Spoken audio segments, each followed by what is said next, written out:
నాగర్ కర్నూలు జిల్లా చారకొండ మండల కేంద్రంలోని బస్టాండ్ కూడలిలో భారత కమ్యూనిటీ పార్టీ 100 సంవత్సరాలు పూర్తి చేసుకున్న సందర్భంగా పార్టీ జెండా ఆవిష్కరణ కార్యక్రమానికి ముఖ్య అతిథులుగా సిపిఐ జిల్లా కార్యదర్శి బాల నరసింహ హాజరయ్యారు.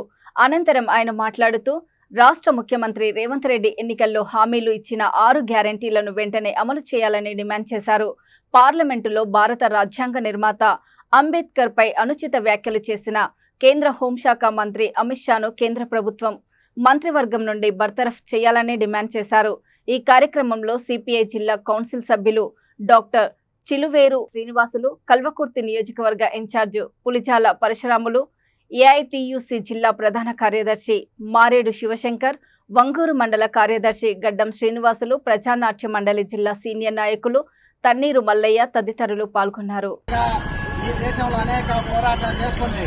ఈ రోజు ప్రజలకు ఇళ్ల స్థలాలు కావాలన్నా, ప్రభుత్వం నుంచి సౌకర్యాలు కావాలన్నా, రైతులకు బ్యాంకుల ద్వారా రుణాలు కావాలన్నా, బ్యాంకుల జాతీయకరణ కావాలన్నా, మిగులు భూములు కావాలన్నా, భూమి లేనటువంటి పేదలకు గైరాను పొలం భూములు పొందడానికి కమ్యూనిస్ట్ పార్టీ చేసినటువంటి పోరాటాల వల్లనే ఇది సాధ్యమైంది. ఈ రోజు దేశంలో అనేక పార్టీలు ఉన్నాయి. మనం చూస్తున్నాం, ప్రతి పార్టీ పేద ప్రజల అభివృద్ధి కోసానికి మేము అధికారంలోకి వస్తే పేద ప్రజలకు అభివృద్ధి చేస్తామని ఎన్నికల సందర్భంగా చెప్పి అధికారంలోకి వస్తున్నారు. నాయకులు కూడా మేము ప్రజల కోసమే పనిచేస్తామని చెప్తుంటారు. కానీ ఒక పార్టీ అధికారం నుంచి ఓడిపోగానే ఆ నాయకులు ఇంకో అధికారంలో వస్తే ఆ పార్టీలోకి జాయిన్ అయిపోయి ఎందుకు మారుతున్నారా అంటే ప్రజల అభివృద్ధి కోసానికి, ప్రజల బాగోగు కోసానికి మారుతున్నారు. కానీ 30 దేశంలో ఏ నాయకుడు కూడా పేదలుగానే ఉన్నారు. కొద్ది మంది మాత్రం ధనవంతులు అవుతున్నారు.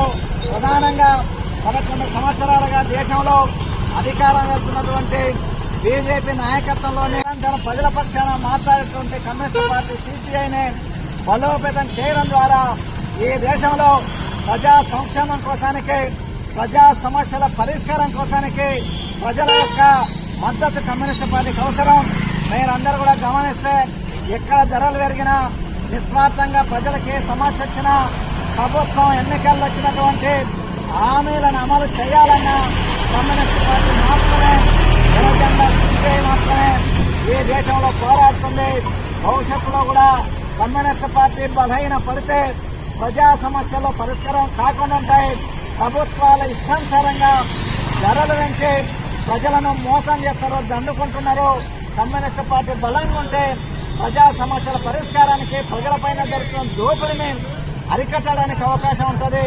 కావున కమ్యూనిస్ట్ పార్టీని గతంలో ఏ ప్రాంతంలో కూడా సిపిఐ బలమైన పార్టీ, భవిష్యత్తులో ఈ పార్టీకి మద్దతు ఇవ్వడం ద్వారా గతంలో ఏదైతే ఈ గ్రామంలో ప్రజల పక్షాన్ని నిలబడి వారి సమస్యల కోసానికి సిపిఐగా ఎంత పోరాటం చేసినామో అనేక విజయాలు సాధించినటువంటి చరిత్ర చారగొండ గ్రామానికి ఉంది. భవిష్యత్తులో కూడా కమ్యూనిస్ట్ పార్టీ బలం పెరగడం ద్వారా ఈ గ్రామం, ఏ మండలంలో ఉన్నటువంటి ప్రజల సమస్యలు తీసుకొని పోరాటం చేస్తాం. ఈ గ్రామంలో ఒక పెద్ద సమస్య ఉంది. ఏదంటే హైవే రోడ్డు బయటంగా అవడం వలన గ్రామ అభివృద్ధి ఆటంకం అవుతుందని గ్రామంలో ఉన్నటువంటి వ్యాపారస్తులు, ప్రజలందరూ కూడా కోరుకుంటూనే దీన్ని నిర్మాణం చేయాలని కోరితే ఇప్పటి వరకు గతంలో అధికారం ఉన్నటువంటి వాళ్ళు దీన్ని పట్టించినటువంటి కాపాడాలి. కమ్యూనిస్ట్ పార్టీ బలంగా ప్రజల మద్దతు ఉంటే ఇట్లాంటి సమస్యలన్నీ కూడా పరిష్కారానికి అవకాశం ఉంటుంది. భవిష్యత్తులో ప్రజల కోసం ఇల్లు కావాలన్నా, ఇళ్ల స్థలాలు కావాలన్నా, రైతు రుణమాఫీ కోసం కానీ, రైతు బీమా కోసం కానీ అన్ని సమస్యలు మాట్లాడాల పార్టీ కమ్యూనిస్ట్ పార్టీని భవిష్యత్తులో బలపరచాలని, బలం పెరగడానికి అందరూ కూడా సహకారం అందించాలని ఈ సందర్భంగా కోరుతూ